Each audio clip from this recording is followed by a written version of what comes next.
because we knew from the school board side that it was gonna be a short amount of time before we had to close that rec to the public. We had quite a few safety issues that were coming about, and I think the expectation has changed over the course of time as to leaving a public school open for people just to come in and be alongside your students. That's model has changed. And I think it was wise to look at doing things differently, and I think now with these transgender issues, I mean, we're having discussions about, you know, we're soon going to have people who identify differently and want to be in our locker rooms as our girls are changing. And as a father of a daughter, there's issues with that, and we're headed down a path that's going to be very, very difficult. But it's one that again leads us to think, man, as much as we have to change things and close that rec to the public, that's kind of the road we're headed down. And so we knew at the time we were headed down that path, and we wanted to take steps. It's always hard to step backwards. We wanted to step forward and make something happen for the community that was different, but we knew we couldn't do it alone. So we reached out to the city and to you folks and wanted to pursue something great for the community, something that would potentially bring in jobs, bring in businesses to the community, and create a better lifestyle for the community. So that's the path we headed down. As we did that, we started to look at what other communities are doing, what other models are out there, how these things are funded, and what we, as the rec board, could do to pitch in to be a part of that. And there's a lot of different models out there. But we looked at what we were providing for the community with that rec and how much of that rec mill we could afford, in a sense, to put towards a new facility, and what piece we needed to hold back to continue to support the programs that are out there, and the facilities that the school district has that are enhancing recreation for the community at large. And there's, as you guys know, quite a bit out there as far as ball fields and gyms that get used pretty much daily by a ton of organizations. I won't rattle them off, but you guys know, I mean, there's thousands of participants in these rec programs. And we were very passionate. We've been serving those folks for a very long period of time, and we're passionate about continuing to serve them and not wanting for those to drop off because now all of a sudden we have this big building. So we came forward and said, we're willing to put 70% of that rec mill towards a new rec center. And that was, in our opinions, unprecedented. With the exception of Glen Rock, you look around the state of Wyoming and these new facilities that get put up, and I've got some figures Monty put together. Pass that around.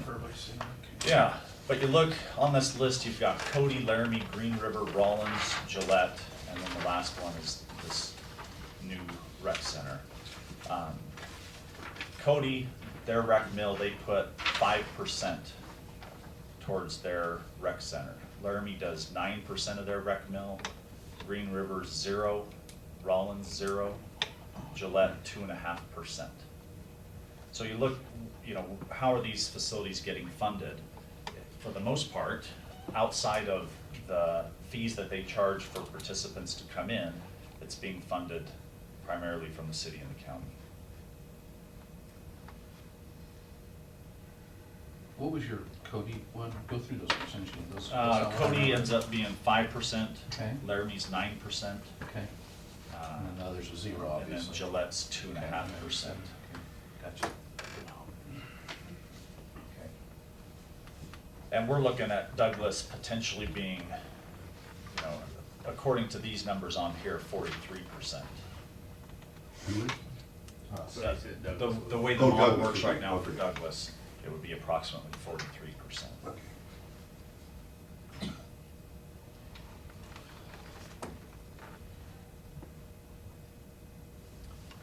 We believe, and this has been debated on this new rec center committee, but we believe that rec mill reason that school districts are able to levy a rec mill is because that was set up to offset the costs associated with school districts allowing their facilities to be available to the public. The maintenance of these ball fields, the maintenance of the gyms, and so on and so forth. So, and it seems like that is pretty consistent across the state, that that's how those funds are used. Those school districts levy those mills and have their ball fields and whatnot available for public use, not just school use.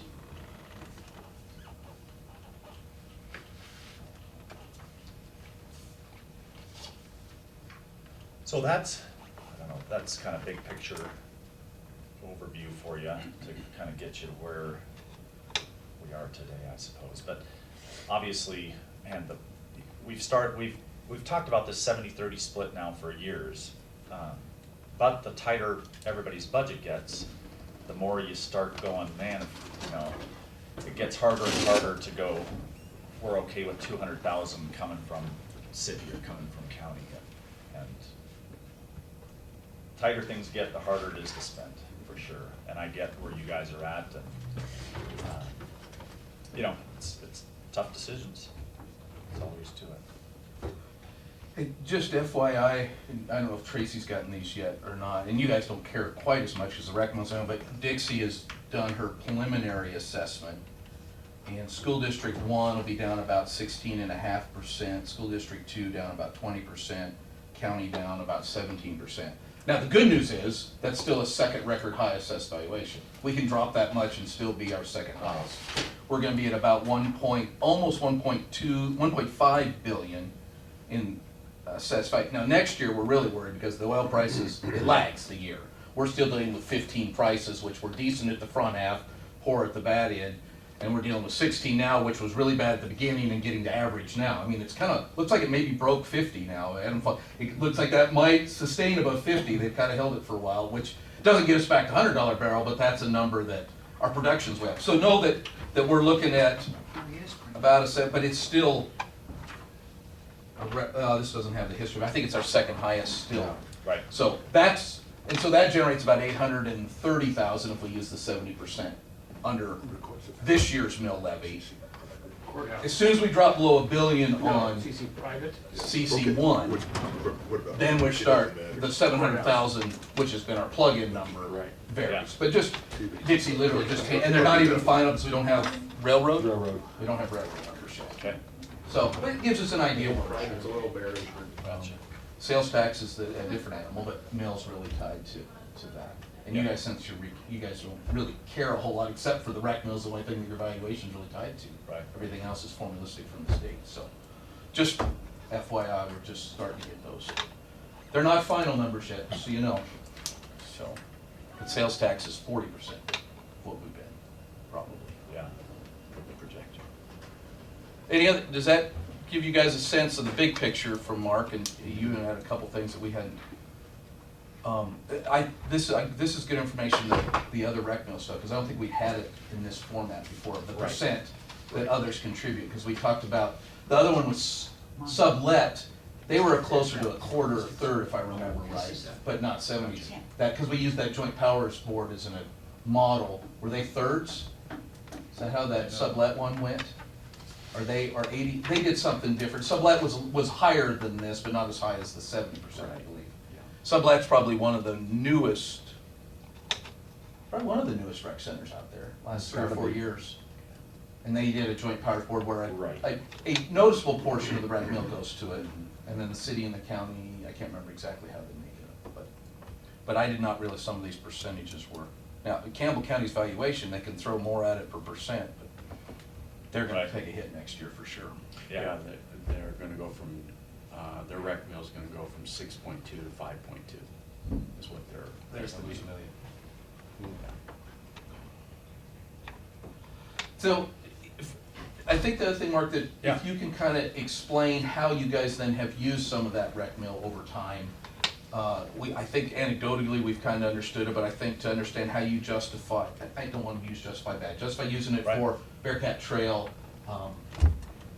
I think the soccer field is one that said, how you guys look at that as a school board and a rec board, because you guys wear both hats, and those are two big projects that come to mind, but other ones that are out there and how you guys, that helps set the stage for how you guys use it. Right. I think we understand you send a bunch to DYRC and you send a bunch to hockey, but the capital Yeah. projects might be another one to just touch on. Okay, yeah, certainly there's a piece of that pie that goes out to these community organizations, DYRC, hockey club, there's a.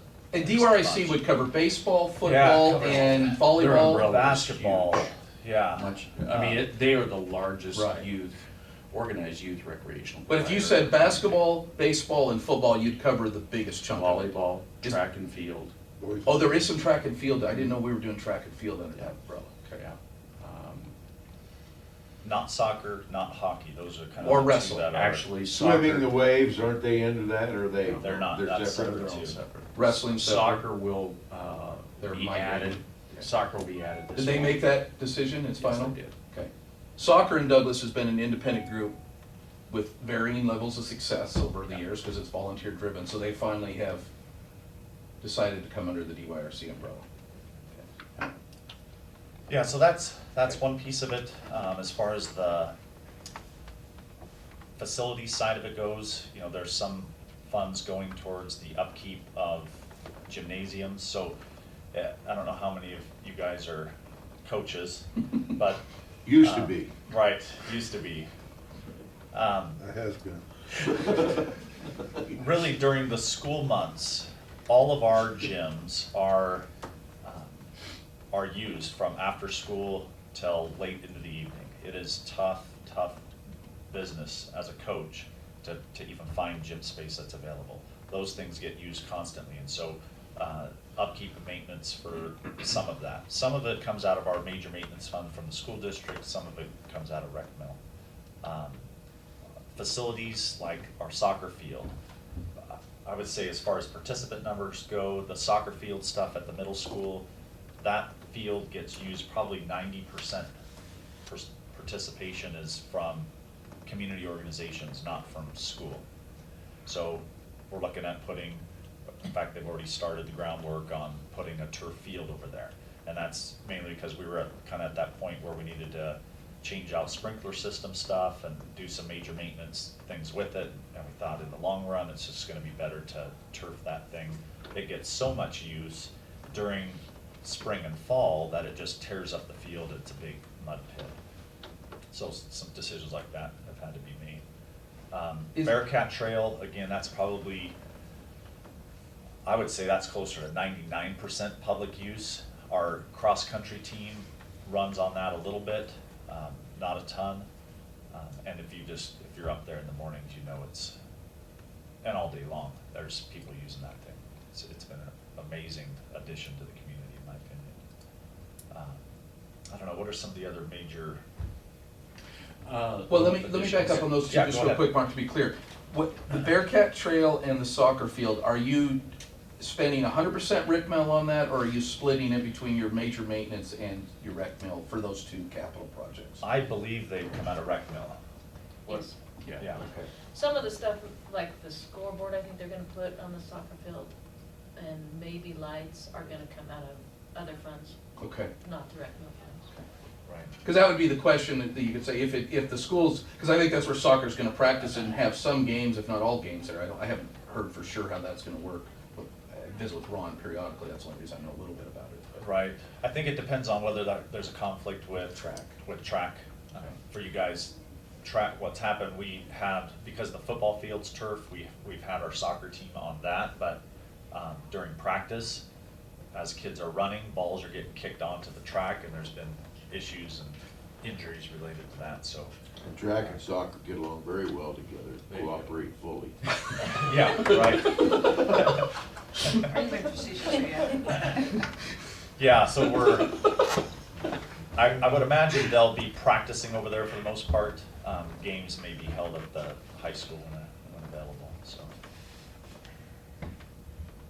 I think one of the major improvements that have been made with rec mill funds, correct me if I'm wrong, Tracy, but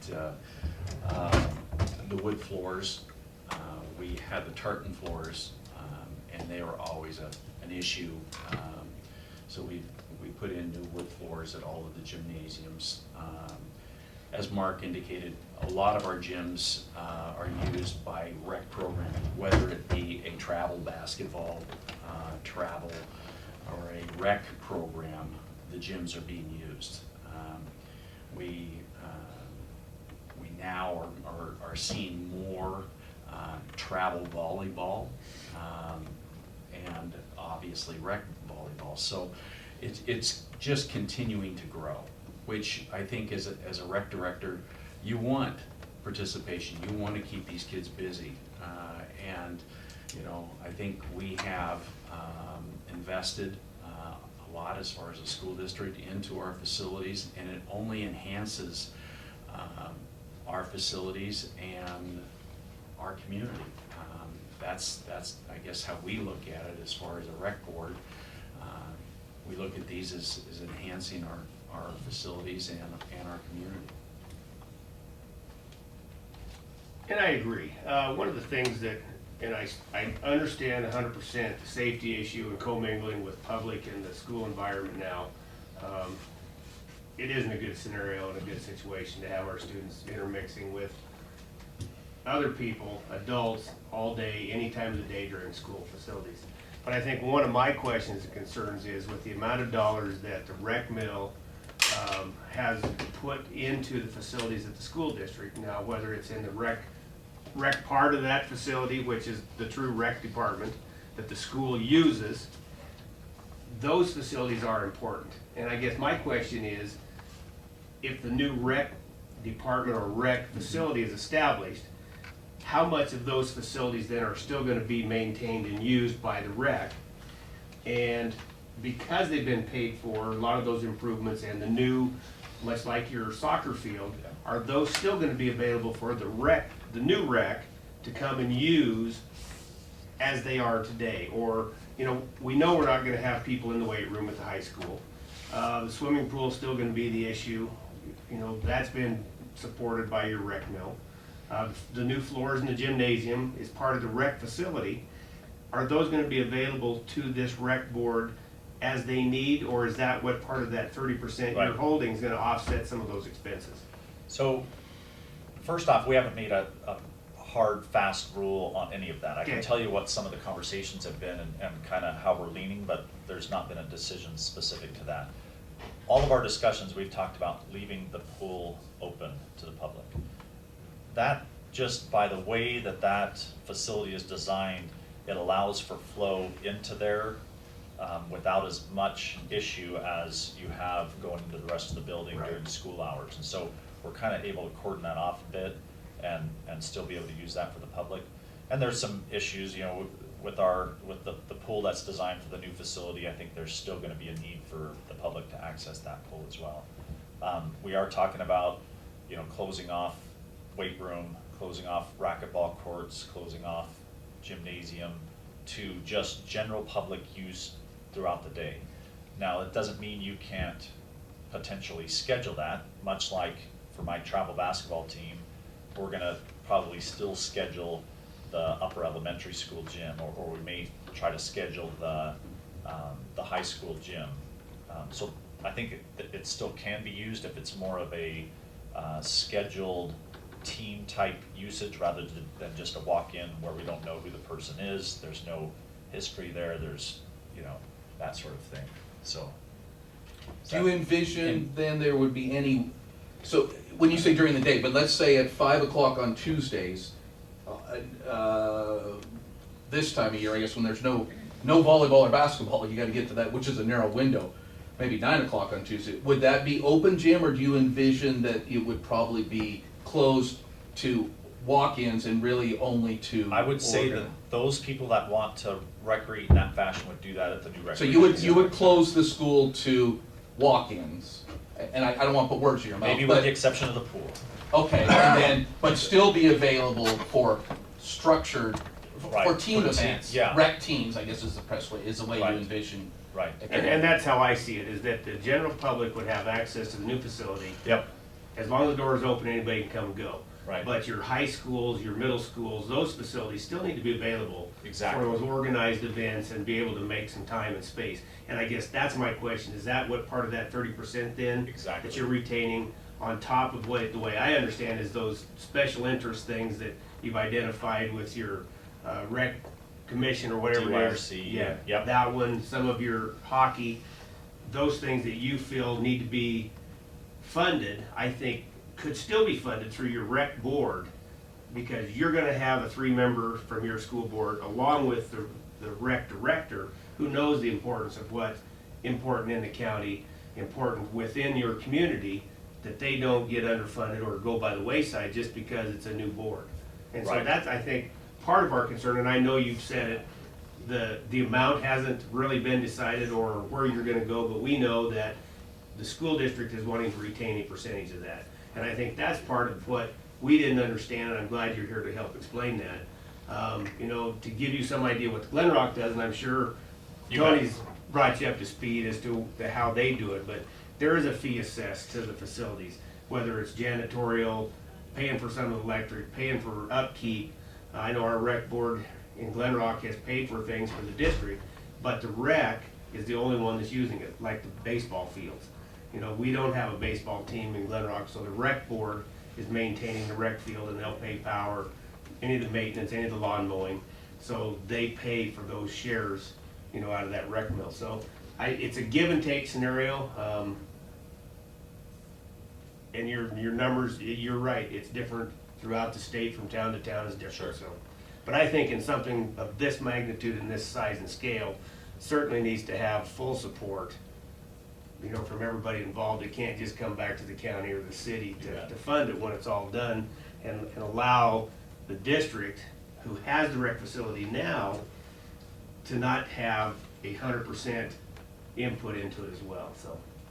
So to clarify what, one of your questions, I want to make sure I understand from Mark and Monty, that, and we've had this discussion, how Tony and I try to relay an entire board's position, whether it's ours or not, and Mark's in the same, so we recognize that, but your end thought with the 30% that you're hoping to retain is to also continue to fund, and I think you'd have hockey. DYRC may change, may not change under the new structure, I think we think it will, but that's Right. not. But you fund hockey, maybe high school rodeo, Yep. soccer at the time. CC Waves. CC Waves. So your goal was not only, and that 30 would be facilities, but also, I don't want to call them pet projects, important call it aid to projects. others. Aid to others. Yeah. You would use that 30% for some aid to others. I think you identified a few of those. So I think it's not strictly facilities. Right. I'm not saying it's good or bad, but I want to make sure, I think you had that. Aid to others was a big part of what you've relayed the school board is concerned about also. Yes, and let me, when we first started down this path, and we're looking for public input, one of the things we heard over and over again, and the people that came and were passionate about a new rec center were the folks who are already participating in soccer and hockey and all these different things. And they came and said, our number one concern is that we're still gonna need support from this rec mill. We're still gonna need support. We're not gonna have an ice arena in this new facility. How are we gonna get some support to be able to teach our kids how to play hockey? And so we wanted, and we've helped these organizations for so long, we believe in them, we like what they provide for the community.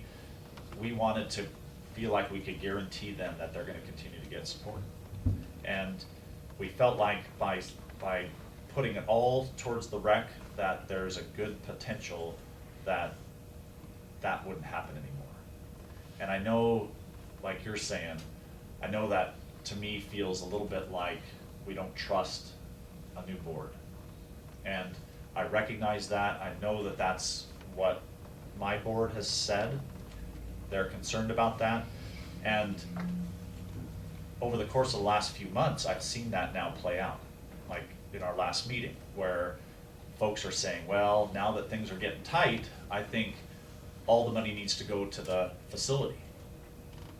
And it reinforced my concern, our concern from the beginning, which is that, yeah, when things get tight, if the city or the county's not wanting to put as much money into this to not reach their cap at 200,000, that group could potentially vote to put 100% of that towards the facility, and now these organizations disappear. And that was our concern. So we tried to keep a hard line there to say this 30% just needs to be set aside regardless, and we feel like the 70% is just beyond generous when you look, again, statewide at what other communities are doing. Just felt like that was, you know, a pretty, very, very generous amount. Jim? And we've talked a little bit, but some of these details, they come up in different contexts. So back to Rick's question a little bit and then tying it together, do you think the school board, because we haven't gone down this path, we've talked about it, would be willing to put into writing that the rec could use the school facilities at no cost, so we don't get into the charge situation? Glen Rock is a pay-for-services approach to it, I think is a fair. A lot of it, yes. But if you keep the 30, on a scheduling need, and we understand the scheduling, that if we have a 25-team tournament in here, we could use the dues and the middle school, and I'm saying no charge. I think that's the concept, but do you think that's something that would be, we ought to memorialize because boards will change? Is that something you think would be palatable, that we button that up to say, I think this not is, only would they be okay with it, they would that's what your intent? demand it. Yeah, I mean, yeah, absolutely. Okay. Yeah, we wanna see these tournaments being held here, bringing And so- money into the community. So the no charge part, so there wouldn't be quote unquote a hidden charge. If you keep the 30%, we're not gonna have to pay to use the baseball fields when we Right. do use them. Not gonna have to pay, so that it's a they become a guaranteed payment instead of a pay-for-use payment, and with other things in there. But I think you'd be, that would be palatable to memorialize that and say, Oh, I- that's the agreement. The rec program, through, subject to scheduling, which is always, could use the school facilities for free. Yeah, I would not see any hesitation with that. And I think we've And kind of applied I that. guess one of my questions or concerns would be then, if you're gonna withhold X amount and give to those special organizations that you're giving to now, that takes it out of the control of your new rec board and director and facility. Because you're gonna give them the money, yet they're gonna use their facilities, whether it's at the new facility or at the existing school. And so there needs to have some, in my eyes, one person in charge of who's gonna get the dollars. Are we gonna cut them a break because they're not using our facility, like the ice hockey, they're going to the state, so, you know, we probably need to fund them 100%. But then you have the soccer that's funded through the percentage that you're retaining, using a facility that's maintained by the rec center. And in 8 to 10 years down the road, they go to the school board for their share of the money, and then they go to the rec board for some additional funds and are turned down by one or the other. And then all of a sudden it's like, well, they don't support us at the rec. You know, I think it's a history of, we're in a new chartered area that we need to be open and maintain. And my thought was not to put 100% of the rec mill towards the operation and maintenance, but that rec mill needs to be split amongst the rec itself and identified. 30% goes to projects or activities, the other part goes to O&M. That needs to happen. I think that needs to take place at the director's level to identify. You're certainly not gonna lose those programs that are beneficial and mean something to a community. Now, 10 years from now, you may have one swimmer in the swim club. Is that really gonna be something that you wanna fund? No, because now he's got a new project that's happening at his level that needs to be funded that may take those dollars. So it's gonna be a revolving thing that really is gonna have your director's input as to what's important and what's not, and we've seen that in Glen Rock. You know, we'll have 30 or 40 kids in a project or a sport for 5 to 6 years, and then all of a sudden it's like somebody flushes the toilet and they're gone. And you got another sport, much like what soccer's doing. You know, soccer used to be, you had to put 3 towns together to put a team together. Now, every town has a soccer team or 2, and other sports are suffering. So, you know, it's, to me, you've got to give some support to your director. He's been here, he knows what's important, and allow them that function and ability to do it. I think that's probably what's caused some heartburn, that is the mistrust and as we move forward. Right. You know, to me, recreation is this, if I can use this analogy, is a big piece of pie, and the rec center is a portion of that. But I think there's a whole other huge portion that, and I think why you see things funded the way you do with most communities in the state is there's just so much more to that. We're seeing the rec center being a very vital piece to the community. And we want to support it with some of that rec mill. But we just feel like there's this huge other piece. You know, the golf course, the stuff that we're not involved in is a big piece of that as well. And we wanna be sure that we don't lose track of that other part. So I see what we're talking about being not necessarily all encompassing, but being one piece that the rec director would be over the rec center, but that there's just so much more to recreation in our community than that. So, I don't know if that. Do we, you know, if and when we set up our joint powers board, which would be three rec board members, 3 city council members or appointees, 3 county members or appointees. My vision of that would be they are not just responsible for the rec center. Is that the way we thought it? I mean, or is that joint powers board only going to make decisions for the rec center? See, my vision was that joint powers board would be responsible for much more than just the rec center. They would be responsible for, and if it's 70%, they would be responsible for if hockey comes to the joint powers board and asks for funding, are they responsible for that? Or if the Douglas Youth Recreation comes, do they only come to the rec board or the school board, or do they come to that joint powers?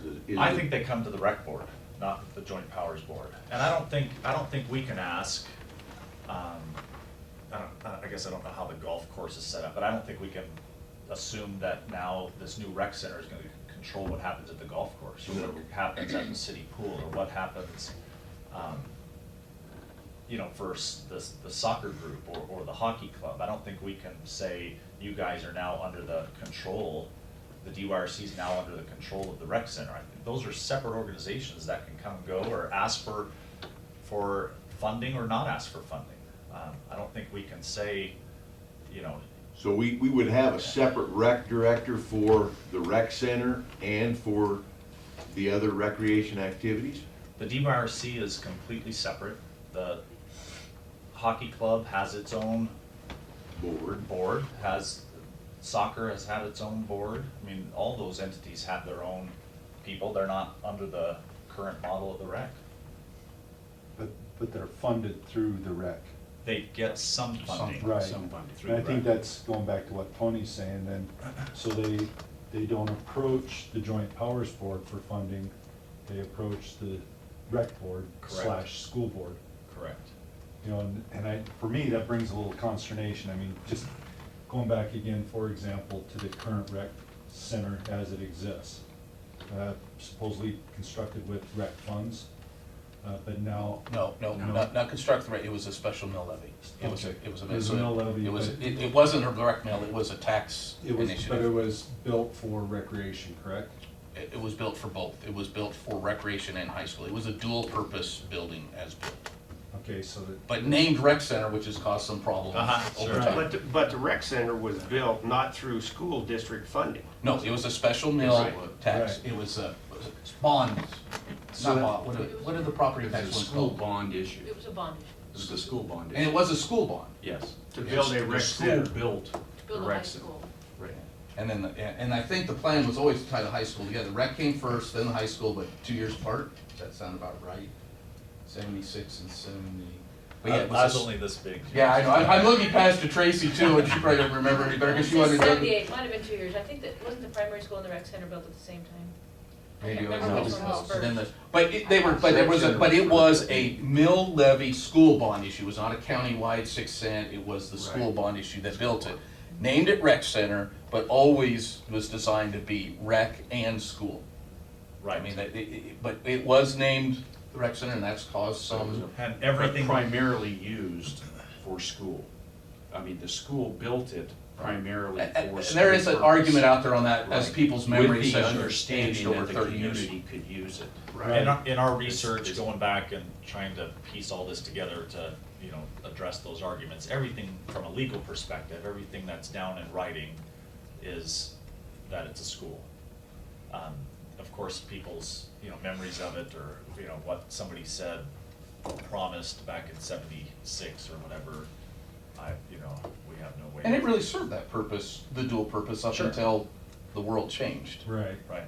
And I think that really segues into where I'm really trying to understand, that we've invested money for recreational purpose into school property. For example, now at the middle school with the Mhm. soccer field, Yeah. that's apparently fully funded through Rec Mill for the construction purpose, but it's in school property Yeah.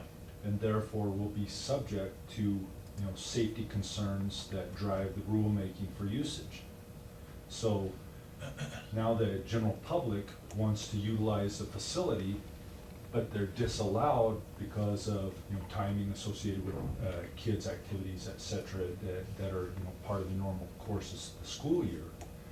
It seems there's a perceived conflict at that moment that what was a general public fund mechanism has been specially allocated into a facility that will disallow for general usage on a, anytime I want to use it kind of basis. Right. I think at the point in time where we say, that this section is no longer used, if say the racquetball courts and things in the back area of the high school, if we decide cannot any longer be used by the public, I think no longer should Rec Mill funds be allowed to be used in that. I think the Rec Mill funds should be used for pieces that are allowed to be for public use. Right, and I guess then that becomes the question of what defines public use, because I'm a retiree, I want to go at 1 p.m. And that's my public use time, but I'm disallowed due to conflict with, school board policy associated with keeping my kids safe while they're in the school, and me being just some random person walking in to use the facility. I can no longer do that, but it was funded partially with dollars that I contributed to the tax pool. Sure. So, Sure. and please don't misunderstand, I'm not in any way trying to attack anything, I just Yeah. want to understand.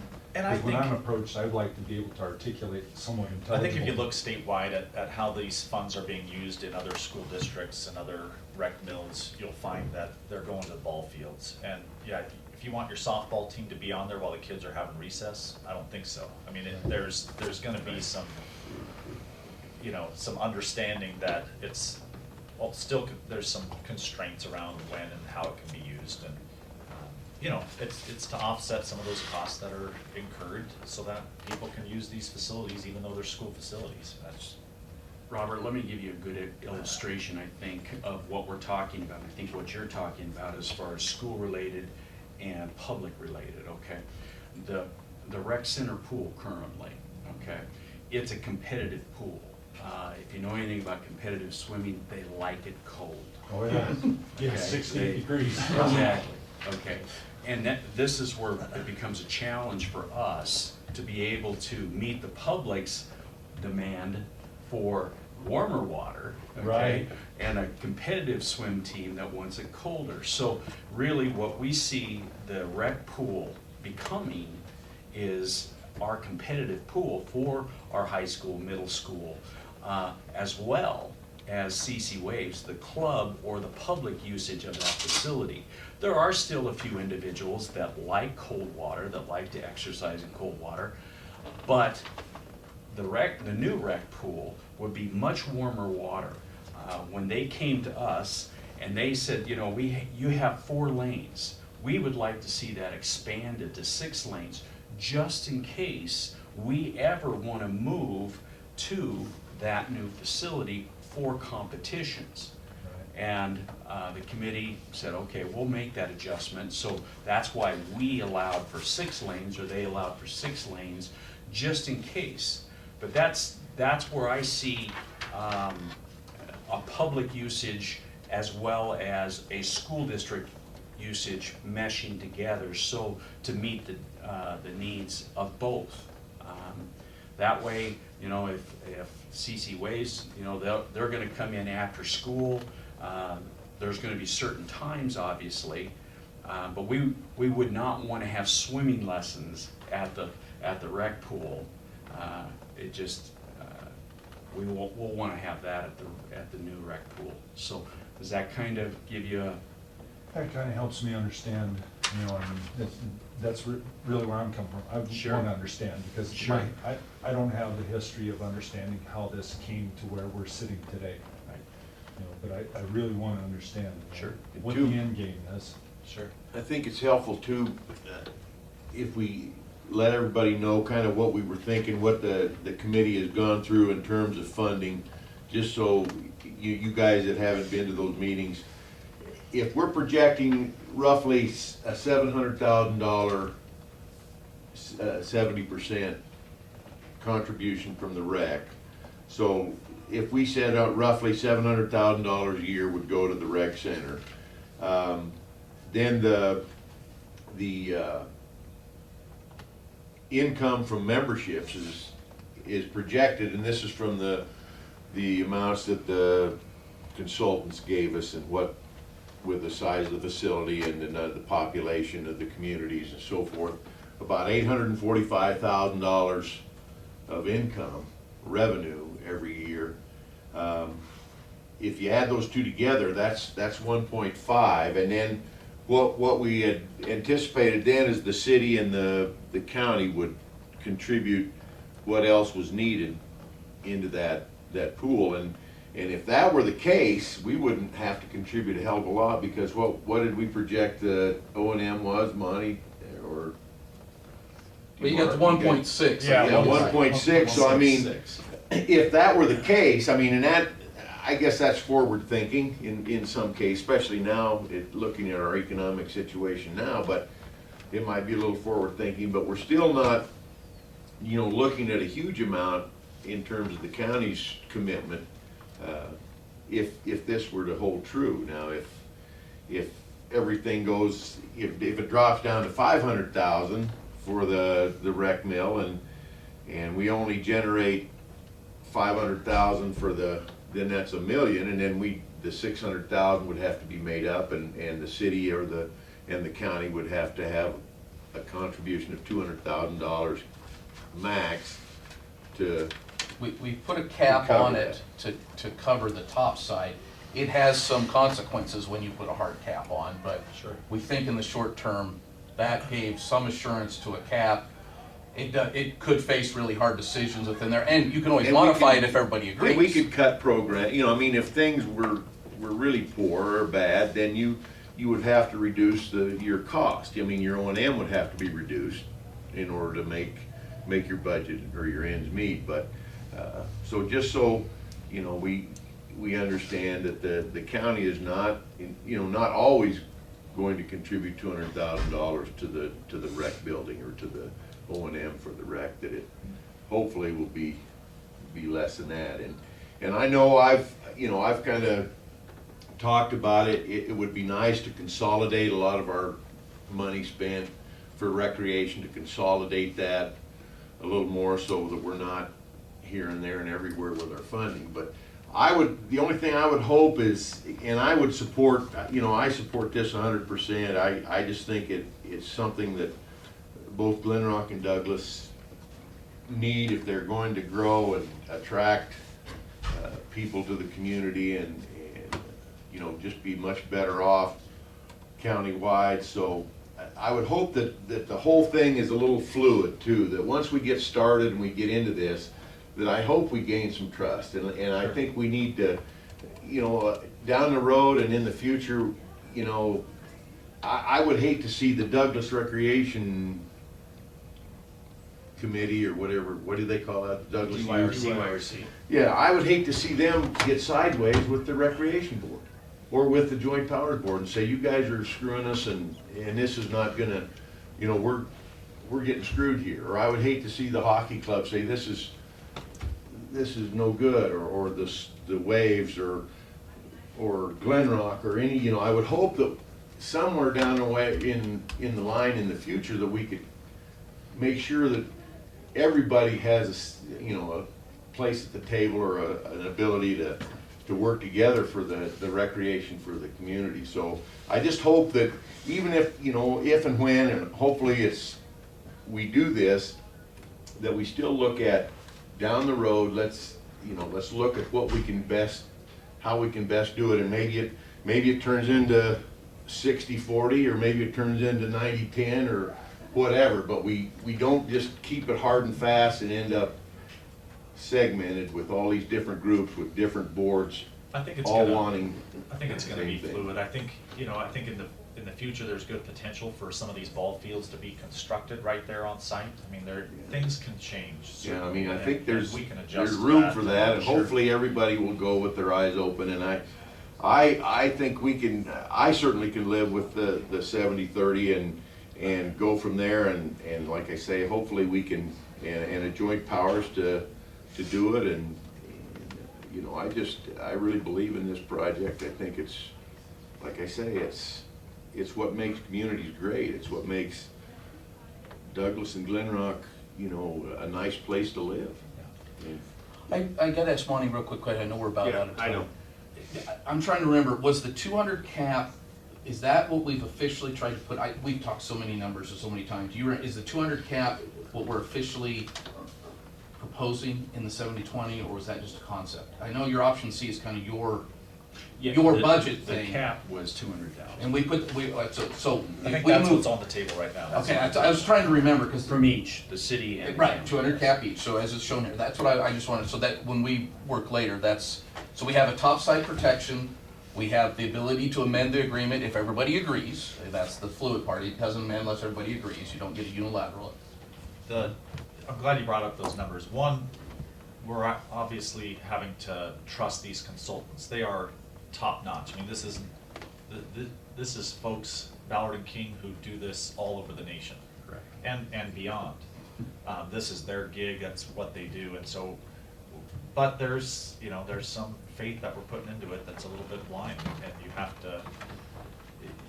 we definitely have to see how the numbers all shake out, whether or not they hold true, and adjust accordingly. But I think the way that they're written right now with the 70% being at 700,000, yeah, you're looking at less than 50,000 being pitched in from the city and county, which, again, you look at what other facilities are doing around the state, to have that potential is unprecedented.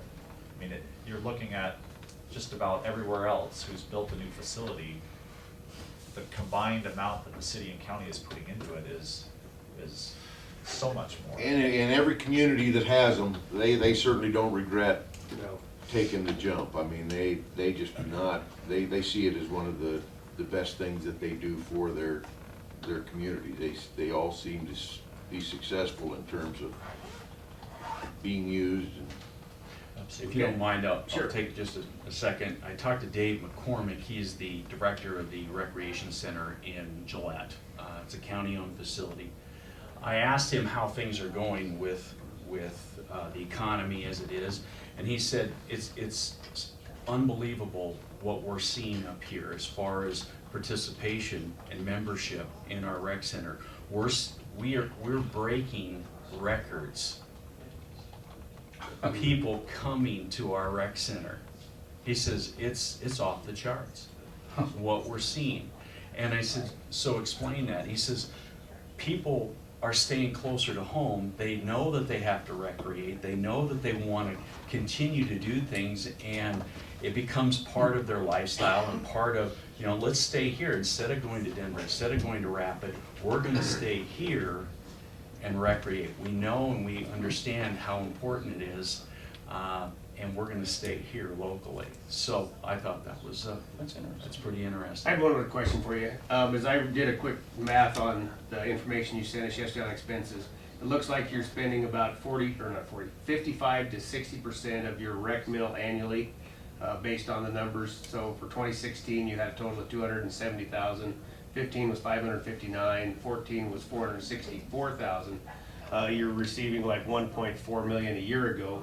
You're able to save that balance, and then it goes towards projects like what you're doing at the soccer field, and you're able to do those kind of things on an annual basis. Is that correct? Then that you're able to save those monies, It's more of a Tracy, Tracy question. and put that into Right, I mean, we a haven't rec done a- mill savings account? we haven't done a project the size of that.